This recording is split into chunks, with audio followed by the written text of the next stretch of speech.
Hello मेरे प्यारे viewers, कैसे हैं आप सभी लोग। आशा करती हूँ आप सभी लोग अच्छे हो गए। कहानी के लिए मेरे चैनल को सब्सक्राइब कीजिए, कहानी को लाइक और शेयर ज़रूर कीजिएगा और कहानी कैसी लगी प्लीज़ कमेंट बॉक्स में ज़रूर बताइएगा। कहानी को लेकर कोई भी राय सुझाव वो भी कमेंट बॉक्स में ज़रूर दीजिएगा। तो शुरू करते हैं आज की अपनी कहानी।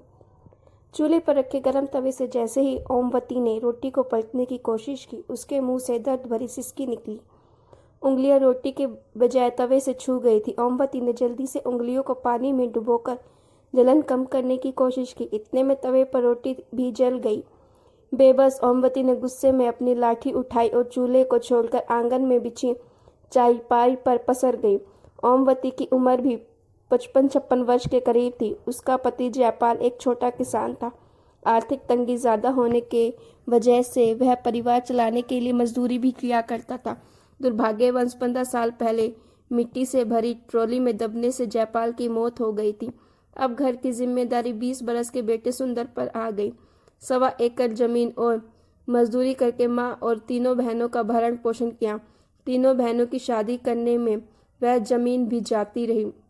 जिम्मेदारियों को निभाते निभाते सुंदर कब 34 वर्ष का हो गया, पता ही नहीं चला। ओमवती ने नाते रिश्तेदारों में सुंदर के रिश्ते की बात चलाई, मगर उम्र और गरीबी को देखकर सबने कन्नी काट ली। समाज वाले कहने लगे, भाई जमीन तो है नहीं, उम्र भी 35 की होने को है, ऐसे में कौन देगा अपनी बेटी। ओमवती को आंखों से दिखना कम हो गया था और हाथ पैर भी कब तक साथ देंगे। ओमवती अपनी उंगलियों के पोरों को सहलाते हुए फिर से उठी और लकड़ी के सहारे चलकर चूल्हे के पास गई। वह बड़बड़ाई, कमबख्त मौत भी तो नहीं आती, रोज रोज मरने से अच्छा है एक ही दिन मर जाऊं। चूल्हे के पास बिछे पटरे पर बैठकर तवे से जली रोटी हटाई, फिर से रोटियां बनाने लगी। भगवान भी क्यों बुलाएगा, उसने तो सारे दुख मेरी ही किस्मत में लिख दिए हैं। मत बुला। ओमवती ने रोटियां बनाकर कपड़े में लपेट कर रख दी। साबुत लाल मिर्च निकाली और नमक पानी डालकर चटनी पीस कर रख दी। फिर खाट पर लेट गई। सुंदर कंधे पर फावड़ा लिए घर पहुंचा। ओमवती अभी किस्मत को कोस ही रही थी कि सुंदर मुस्कुराया। माँ के पास पहुंचा। क्या अम्मा, आज भी भगवान जी से शिकायत कर रही हो? हाँ, कर रही हूँ शिकायत। सुंदर समझ गया। माँ की उंगलियों के पोरे में छाले उभर आए थे। देखकर सुंदर दुखी हो गया कर कहने लगा, माँ कितनी बार कहा है, रोटियां मैं बना दिया करूँगा, कितना वक्त लगता है, थोड़ी सी रोटियों में जला ली ना अपनी उंगलियां।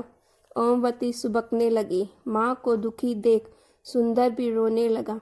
सुंदर बोला, अम्मा गलती भगवान की नहीं, मैं ही नालायक निकला। कोई मेरे रिश्ते के लिए तैयार नहीं। आज अगर कोई रोटी बनाने वाली होती तो तुम्हें हाथ नहीं जलाने पड़ते। मेरा बुढ़ापा तो तेरे सहारे कट जाएगा। 2 साल मैं मर जाऊंगी, पर तेरा सहारा कौन बनेगा बेटा। सुंदर ने रोटियां और चटनी की कटोरी उठाई और खाट के पास बैठकर अम्मा को खाना खिलाने लगा। बीच बीच में एक हाथ से अम्मा को पानी भी पिला देता।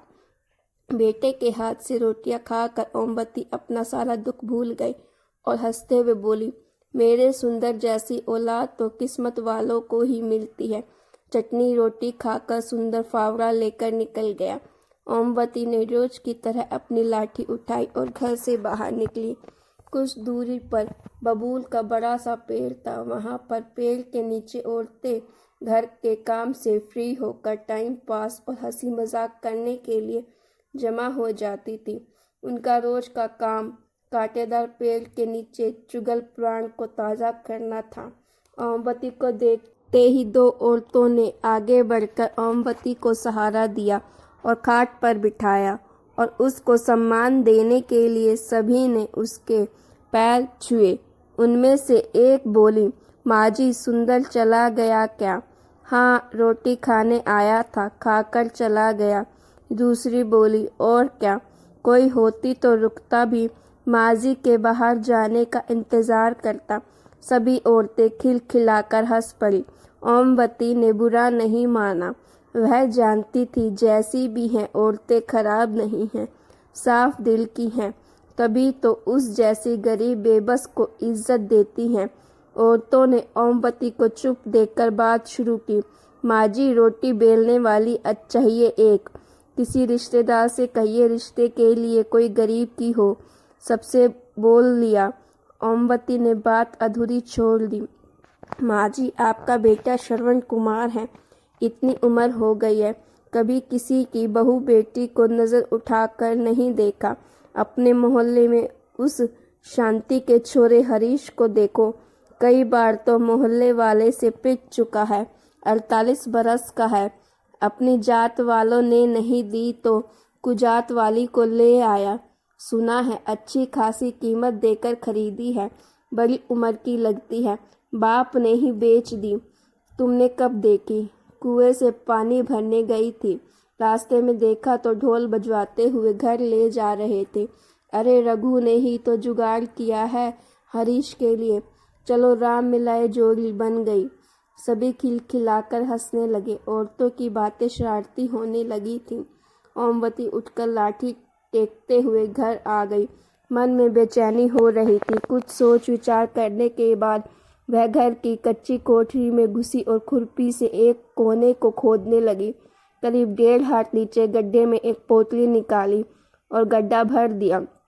पोटली को छप्पर में खोलकर वह खटिया पर लेट गई। सुंदर का काम से लौटकर आने का वक्त हो चुका था, मगर ओमवती ने रात की रोटियां नहीं बनाई।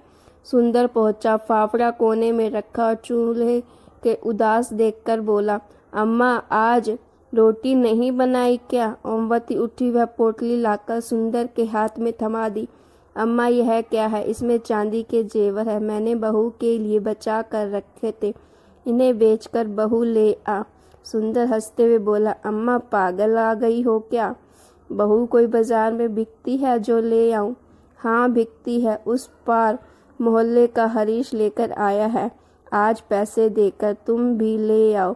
अम्मा गांव में थू थू हो जाएगी, नाते रिश्तेदार सब क्या कहेंगे, सब आना जाना बंद कर देंगे। क्यों होगी थू थू? इतनी ही चिंता है नाते रिश्तेदारों को तो क्यों नहीं करा देते तुम्हारा ब्याह?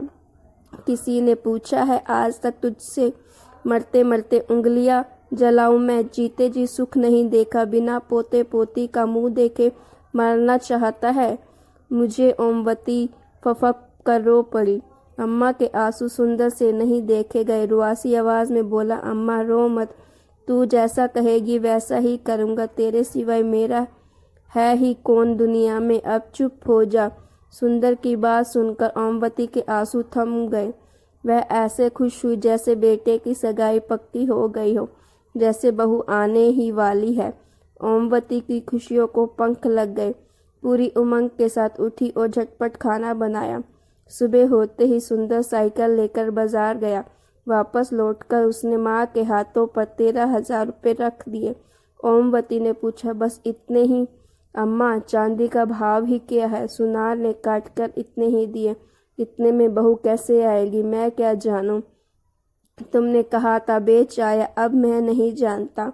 ओमवती बोली, तू रघु से बात कर, कोई ना कोई रास्ता निकल आएगा। ओमवती की आंखों में पनप रहे सपने मुरझाने लगे। गरीबी की खाई में उसकी हसरतें फिसलती और मरती रही। गरीबी ना होती तो सुंदर के पिता मिट्टी में दबकर क्यों मरते? सुंदर अपनी उम्मीदों को क्यों दफन करता? झोपड़ी में मायूसी ना होती। दादी कहने वाली तोतली आवाज़ गूंजती। गरीबी ने सब उम्मीदें ख़त्म कर दी थी। गरीबी एक बार फिर सपने के आकार लेने से ही पहले रोड़ा बन गई। सुंदर खुद की किस्मत को कोस रहा था। अम्मा को बुढ़ापे में सुख ना दे सका। 13,000 में भैंस नहीं आती, बहू कहाँ से आएगी? उम्मीद तो नहीं थी, लेकिन अम्मा की जिद की खातिर सुंदर रघु के घर पहुंचा। कुंडी खड़खड़ाई, फिर रघु लंगड़ाते हुए बाहर निकला और पूछने लगा, सुंदर तुम यहाँ कैसे? बस ऐसे ही भैया, आओ बैठो। फिर काफ़ी देर तक इधर उधर की बातें करने के बाद भी सुंदर के मुंह से असली बात नहीं निकली। रघु ने मसला भांप लिया।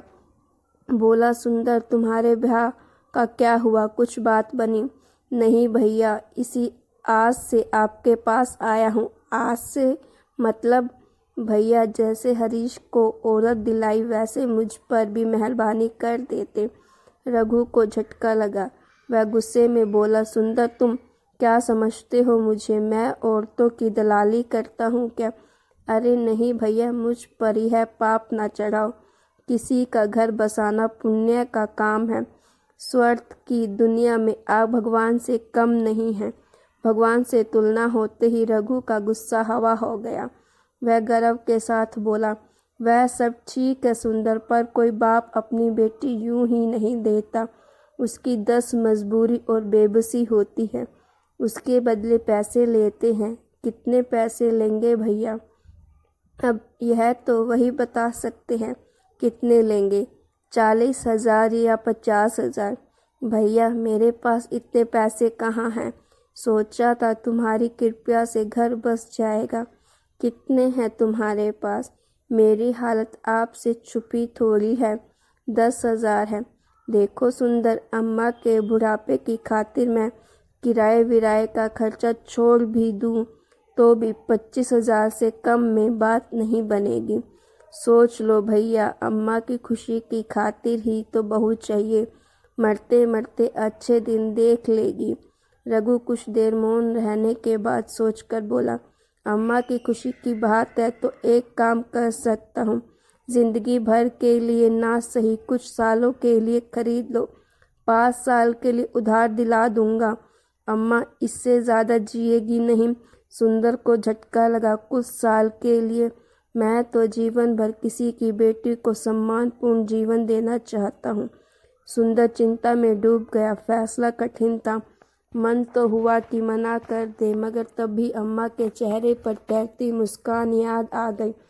भैया, अगर मैं 5 साल बाद पूरे पैसे दे दूँ तो फिर तुम्हारी, अगर नहीं दे पाए तो वह रुकेगी नहीं। सोच लो। ठीक है भैया, पर अम्मा को मत बताना कि सिर्फ 5 साल के लिए है।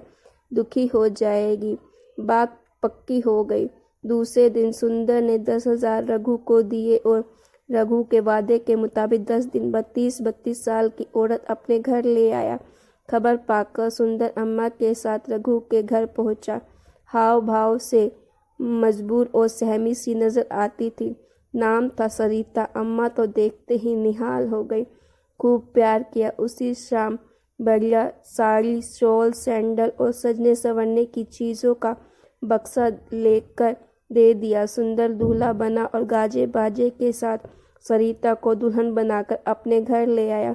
गांव में हल्ला मच गया और थू थू होने लगी। यहाँ तक कि सुंदर के गांव में बहिष्कार की ही बात होने लगी। सब ने सुंदर को कोसना शुरू कर दिया। पास पड़ोस के लोग ने तो रिश्ते खत्म कर लिया, परंतु अम्मा के घर बरसों बाद खुशी आई थी। उसके पैर जमीन पर नहीं पड़ते थे। सबसे बेखबर अम्मा की खुशी का ठिकाना नहीं था।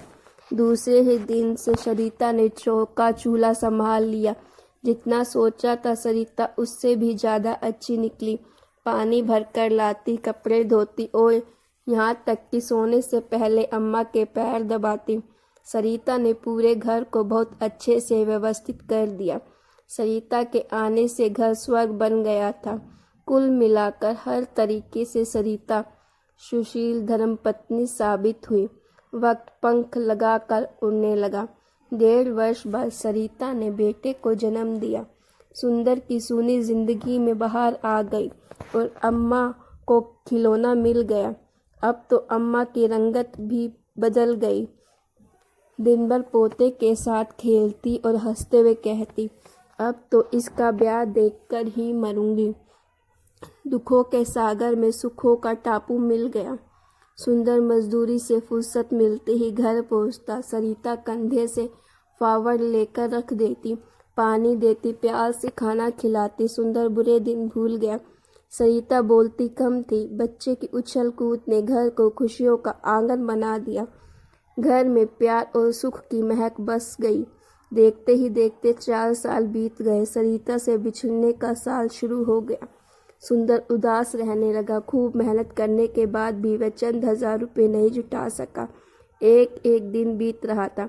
मजदूरी से जो मिलता वह 4 सदस्य का पेट पालने में ही खत्म हो जाता था। जैसे जैसे वक्त बीत रहा था, सुंदर की बेचैनी भी बढ़ रही थी। गांव भर में काम तलाश करता रहता, जी तो मेहनत करने के कारण सूख कर काटा हो गया। शरीर जवाब दे रहा था, बीमार हुआ मगर काम पर जाता रहा। 10 महीने बीत गए, 2 महीने ही बचे थे। एक दिन अचानक आकर रघु सामने खड़ा हो गया और धमकी भरे अंदाज में बोला, सुंदर 2 महीने बचे हैं, पैसे देते हो या?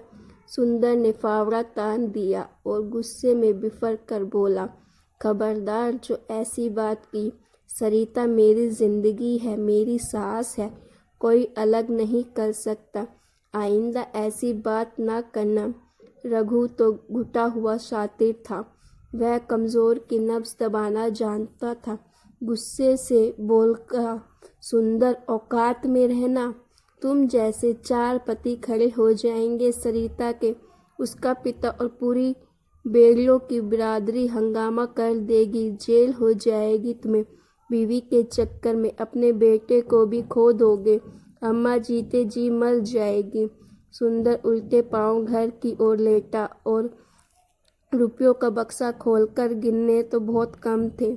रघु अब 30,000 मांगने लगा था। सुंदर फूट फूट कर रोने लगा। आवाज़ सुनकर अम्मा और सरिता दौड़ी आई। पूछने लगी, क्या हुआ सुंदर? सुंदर रोए जा रहा था। सरिता एक तरफ खड़ी सब देख रही थी, हमेशा की तरह खामोश, चिंतित और सहमी हुई। सरिता ने सुंदर के चेहरे पर उभरे हुए दर्द को महसूस कर लिया। सुंदर ने सरिता की भीगी हुई आंखों को देखना अम्मा मामला समझ ना पाई। दुख और बेचैनी में सुबह से शाम हो गई, उम्मीद की कोई किरण नजर नहीं आई। सुंदर रोते रोते सो गया। अचानक आधी रात में सोते सोते सुंदर चीखने लगा, रुक जाओ, मेरी सरिता को मत लेकर जाओ, मैं इसके बिना जिंदा नहीं रह सकता। हड़बड़ा कर सरिता उठी। अम्मा दौड़ी आई। बच्चा सहम गया। अम्मा बोली, क्या हुआ बहू, यह चीख क्यों रहा है? सरिता हमेशा की तरह खामोश, बेचैन और चिंतित। अम्मा इन सब बातों से अनजान थी, नहीं समझ सकी। अब सिर्फ 3 दिन बाकी थे। सुंदर ने किस्मत के आगे हार मान ली। उसकी हालत पागलों जैसी हो गई। बस एक टक अपनी सरिता को घूरता रहता। सरिता सुंदर से नजरें चुरा कर खुद को व्यस्त रखती। बिछड़ने की बेला आ पहुंची। आज आखिरी शाम थी। सुंदर ने 3 दिन से मुंह में निवाला तक नहीं लिया था। सरिता ने अम्मा के काफी देर तक पैर दबाए, बेटे को सीने से लगाकर खूब प्यार किया। बेटे को अम्मा के पास लिटाकर सुंदर के पास पहुंची और सुंदर के सीने से लग गई। दोनों के आंसू रुकने का नाम नहीं ले रहे थे। सरिता पहली दफा फूट पड़ी और दोनों हाथों से कसकर सुंदर को पकड़ कर बोली, मुझे बचा लीजिए, मैं तुम्हें छोड़कर जाना नहीं चाहती। मुझे अपने बेटे और अम्मा से अलग मत होने दे। दोनों फूट फूट कर रोए। रोते रोते सुबह हो गई। पंछियों की मधुर आवाज़ फिजाओं में गूंजी। सुंदर ने सरिता का हाथ पकड़कर कहा, तुम्हें मुझसे कोई अलग नहीं कर सकता, भगवान भी नहीं। इतना कहकर सुबह 5 बजे ही बाहर निकल गया। सरिता की हालत बिल्कुल ऐसी सुहागिन की थी जिसे कुछ देर में विधवा का आभास हो चुका था। उसे एहसास था कि शाम को किसी भी वक्त उसकी विदाई हो जाएगी और उसे सुंदर से अलग कर दिया जाएगा। दोपहर 3 बजे सुंदर मिठाई के डिब्बे के साथ घर लौटा और खुश होकर बोला, सरिता अब यह उदासी छोड़ो, अब कोई मुझे तुमसे, मेरे बच्चों से अलग नहीं कर सकता। रघु के मुंह पर पूरी रकम मार कर आया हूँ।